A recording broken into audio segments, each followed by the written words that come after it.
Welcome to Stereo 3D Productions, everyone. We're in for a good one today. It's time to cover a game that I've sort of built a love-hate relationship with, and I'm going to show you how to run it with VorpX in excellent virtual reality.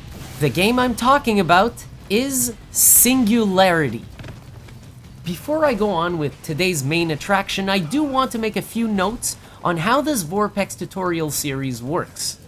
First and foremost, if you haven't watched it already, you should definitely go through the VorpX Universal Guide video, which this series is founded on.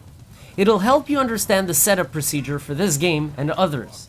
There's a link to the Universal Guide video in the description.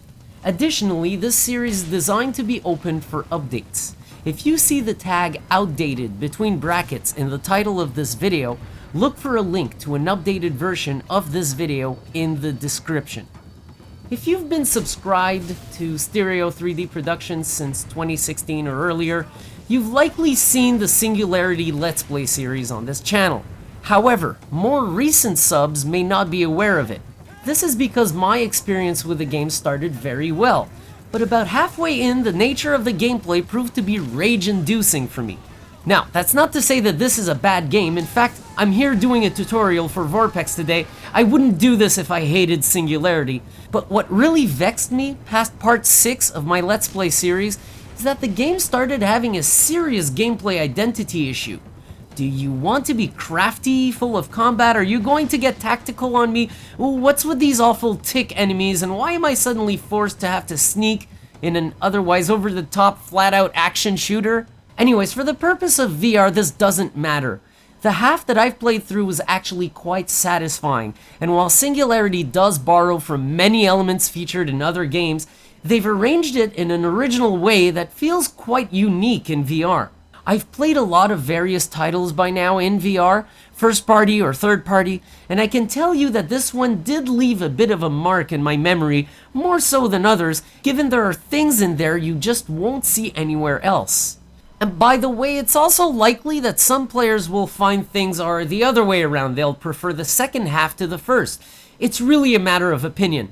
My take is most people will like the entire game, hence why I've chosen to put Singularity in my tutorial's hit list. Today's setup is a manual VR configuration, and while you'll be surprised by how good the game's vScore is, the game is shockingly not on VorpX's official support list.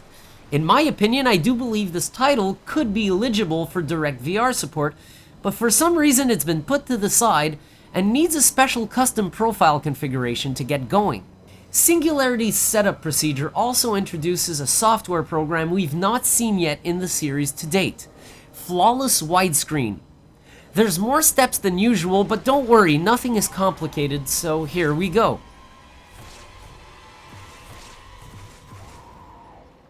Before you get going, fire up Singularity in 2D without VorpX or your runtime so we can go change some settings. First, go in the video options and make sure full screen is off. In the effects, the only one I'll bring up is depth of field, mostly because in this case I recommend turning it on. I'll go on about why later in the video. Last and very important, make sure that VSync is unchecked. That option will cause the game to run at 1/3 the required frame rate or less if you turn it on accidentally.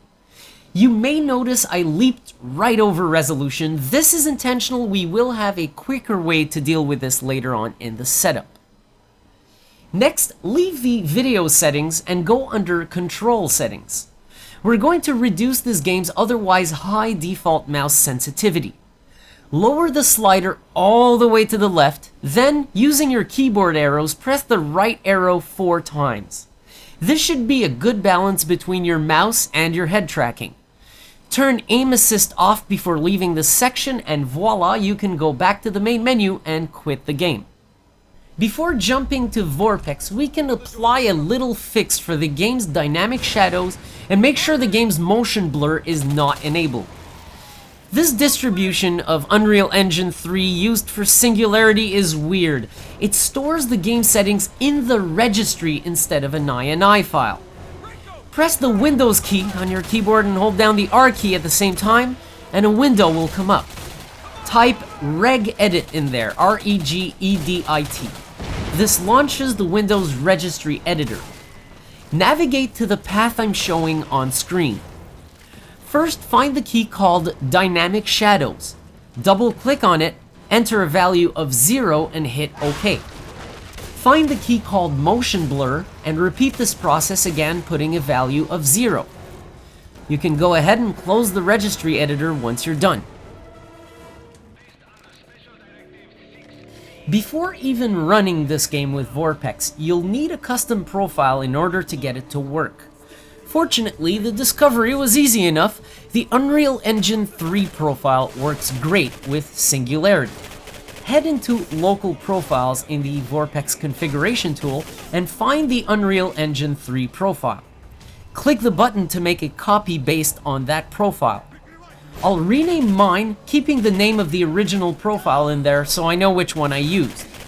Once your copy is done, select it and click the Add button on the top right. Find the file singularity.exe, which will be located in a subfolder called Binaries in the game's root. Now we have the game ready to launch with a clone of the Unreal Engine 3 profile. There won't be anything to do in the settings optimizer here since custom profiles don't have any means of using that feature. Instead, we'll be getting the game ready with flawless widescreen. For this process, we're going to have to use an application called Flawless Widescreen for two purposes: setting resolution and increasing field of view. There will be a link in the description to the Flawless Widescreen website where you can download and install a copy. Don't worry, it's free, it's quick to install, and it's not a big download. Start Flawless Widescreen and install the Singularity profile within it. This will open a tab with a setup procedure specific to the game. First, set your resolution. For low-spec systems on a GTX 970 equivalent or lower, use 1280 by 1024. For mid-end systems with a GTX 980 equivalent, use 1400 by 1050. Last, for high-end systems using a GTX 1080 equivalent or greater, use 1600 by 1200. Hit Set Resolution, and then hit the Next Step button. In the next tab, slide FOV Fine Adjustment all the way to the maximum of 20. Make sure Fix Enabled remains checked. You're done with Flawless Widescreen, but don't close it. You'll need it to stay open for the duration of your gameplay.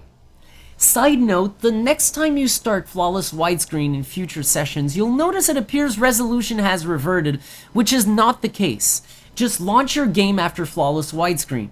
Your resolution should stay at what you originally set it to, so you don't have to be concerned with that.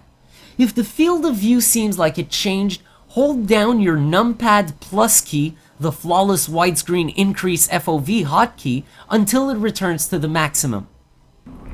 Go ahead and launch your runtimes, VorpX, and Singularity.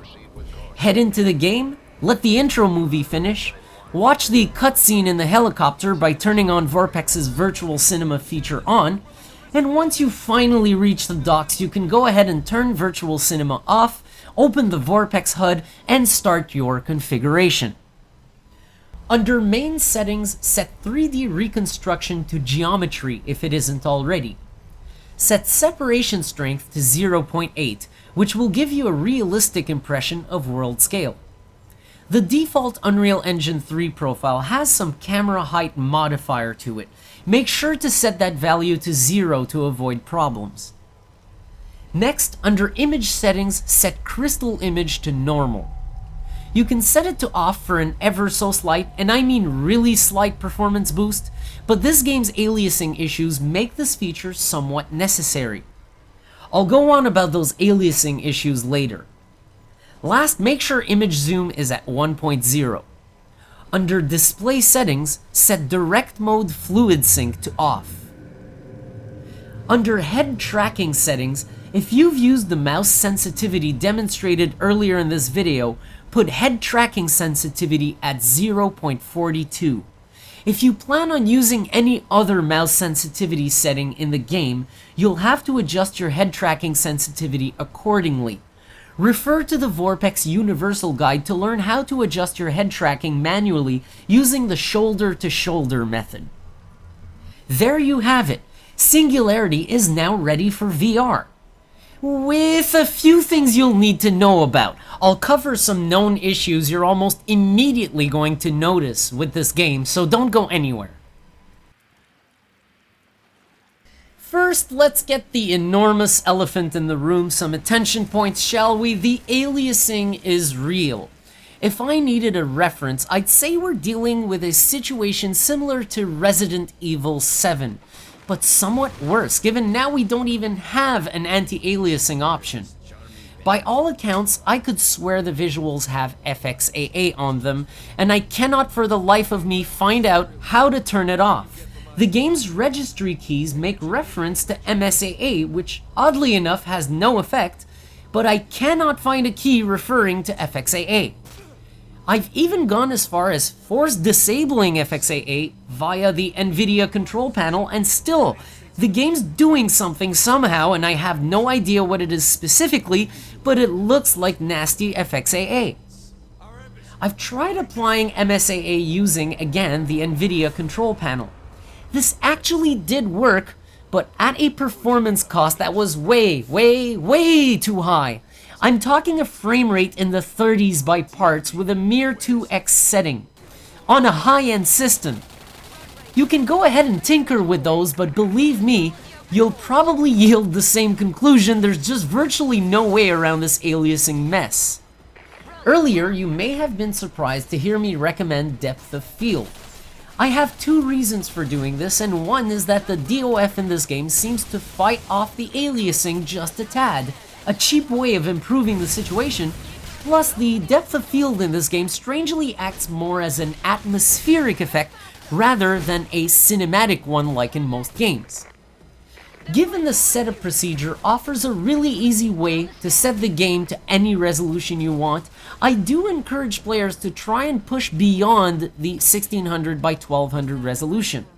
As long as your numbers give a 4:3 or 5:4 aspect ratio, they should function properly, but like with MSAA, be ready for a violent performance drop. This game may be old, but damn is it ever so sensitive to anything that involves trying to reduce the aliasing. The setup I provide does not have any direct solution for this aliasing problem, but at least the numbers I give should yield very high frame rates on mid and high-end systems, which for VR is indeed a priority. Speaking of frame rates, another issue I discovered is while this game's performance appears to be up to par for VR, it experiences weird apparent skips even while running at a solid 90 frames per second. I believe this may be caused by poor mouse movement interpolation. Past 60 frames per second, the game's estimation of how your mouse moves experiences slight imprecisions, thus giving for an apparently irregular frame rate. The issue is not too prominent throughout most of the game, but sadly you'll be introduced to one of the worst instances of it right at the beginning next to the helicopter that's on fire. This is another mysterious problem I have not been able to nail down. You'll have to use edge peek for two things with this game. Seeing your heads-up display's edges for health, energy, and ammo, and for reading notes. It sounds a bit dreadful, but the game does have pretty excellent prompts to let you know if your health is low or your ammo is out. I've managed pretty well, it's not a big deal. Last but not least, this is a manual VR setup, and thus this means your head tracking's pitch, or vertical axis, will often not match your in-game vertical axis position. This means you can end up looking straight up in the game, while your real head is still at level. This can make gameplay very uncomfortable, and in order to resolve this, I play with a modified mechanical ball mouse. The vertical axis on this mouse has been disabled and doesn't send any information. This makes absolutely sure that the only vertical axis information sent to the game comes from my head tracking and never my mouse. While this greatly improves the situation, I do leave my normal mouse near hand's reach during play in order to readjust my vertical axis. the game will often run prompts, animations, or recoil effects that will cause more vertical axis mismatching, and you'll want a quick way to readjust these at your fingertips.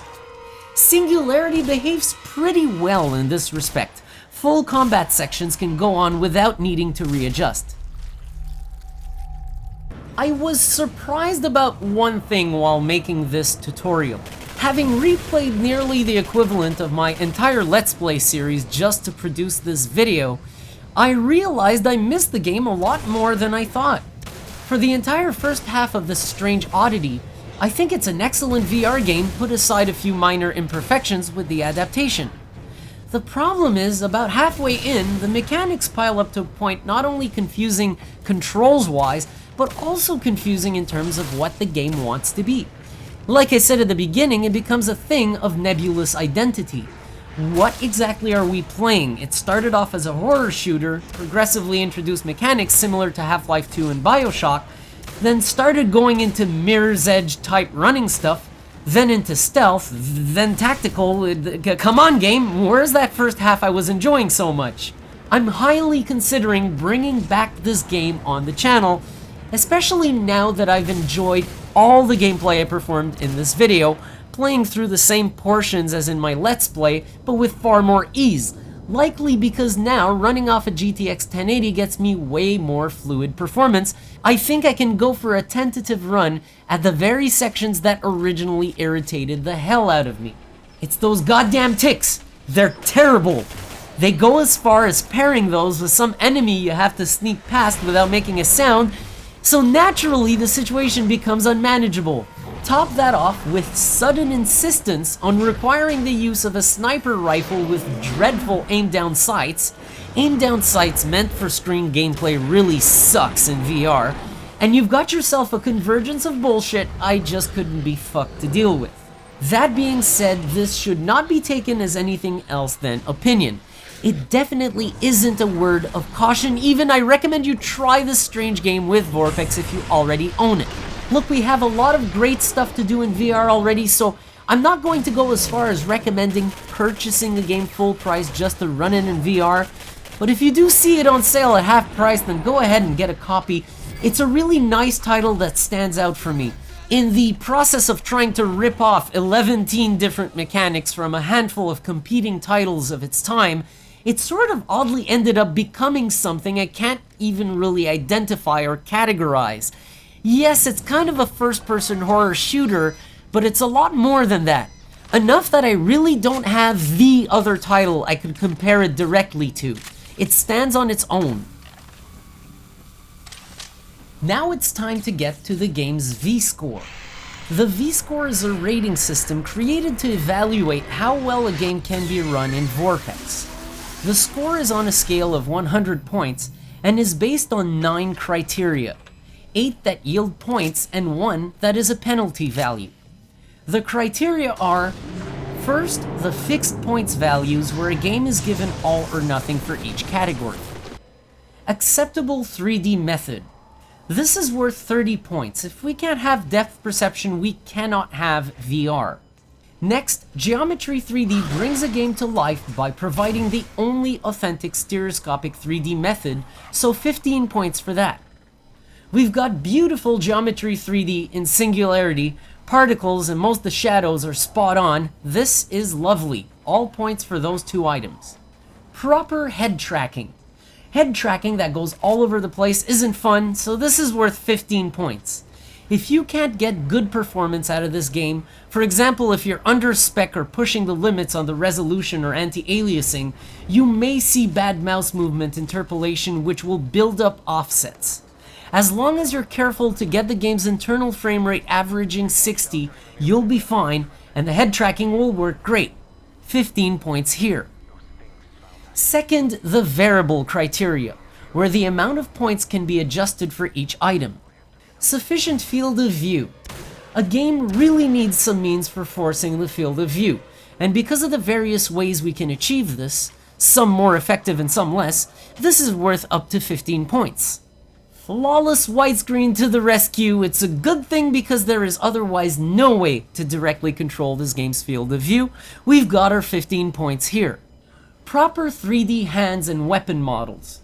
This has over time become a nice to have, quote unquote, for third-party VR, as it's quite rare, but gets a game up to 5 points for getting it right. These hand models are almost the same kind of bad as Fallout 4. 2 points, enough said. Proper shadows and graphics. Good shadows are hard to come by in VR, especially dynamic ones, so a game can gain up to 5 points on those. Singularity gets 4 out of 5 here because everything works. The only bummer is we have to kill off the dynamic shadows, but those are surprisingly few and far apart anyways. Proper UI and heads-up display.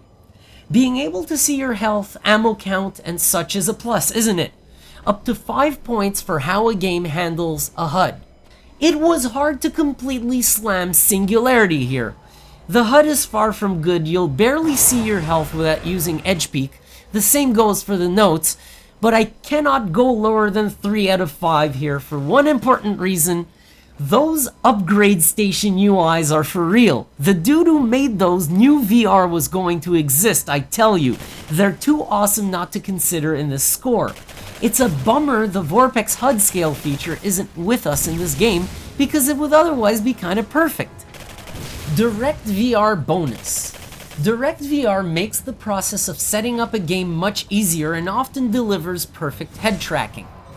Based on how a game supports it, it can get up to 10 points in bonus. Evidently, no Direct VR here, 0 out of 10, moving on. Penalty. The penalty criteria exists to offset a game's score due to glitches or major issues. Up to 10 points can be withdrawn. This game's anti-aliasing issue is still a mystery to me, other than the fact that it lands 1 penalty point. I'm still not sure if it's some form of terrible built-in custom FXAA, or if it's some kind of upscaling, but even MSAA can't save this game because it brings it to its knees even on careful settings.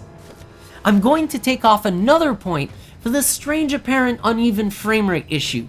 Sure, the counter says the game's internal frame rate is as high as 90, but even then I notice a sort of strange skip or shake in the tracking, which really indicates to me there's some weird obscure mouse interpolation going on, and it's not doing well with VR head tracking input. It's not an issue that'll stop you from playing, but in the few moments where it does manifest itself, it's annoying. Singularity lands itself a really nice vScore of 82, which is what we should expect out of a good manual VR setup. I really wish this game was added into the more convenient DirectVR library because by all accounts, it works incredibly well with VorpX. Who knows, maybe soon I'll be forced to update this tutorial and switch to a DirectVR setup. I'd kind of like that. It would actually make this game a lot easier to play, given the vertical axis problem just goes away. Until then, I really do recommend running this one with this pretty decent manual VR setup. That's it for now. We are, by the way, 7 games into this series, moving at a pace quicker than I even expected to hit. I hope every single one of these have helped demystify VorpX for many, and I hope you're all visiting these crazy and completely different worlds. I am open to game suggestions in the comments, by the way, we always are. Keep in mind, I've just recently tried Outlast 2, which yielded a complete failure, as there was no means of getting acceptable 3D, which is a total showstopper. I do not recommend using a VR headset for 2D content, or extremely poor 3D reconstructions, and so Outlast 2 is out. For now. In other experiments, I plan to try and tackle Alien Isolation, hoping to get rid of the major shadow issue I had noticed when initially trying it. Anyways, you'll know what's coming next soon enough. This series has been well received so far, so I plan to take good care of it. Until next time, have a good VR trip to post-apocalyptic semi-time travel Russia with, I'm not really sure what the hell it is Singularity drops you into, but you're going there. Bring me back something. Thanks for watching.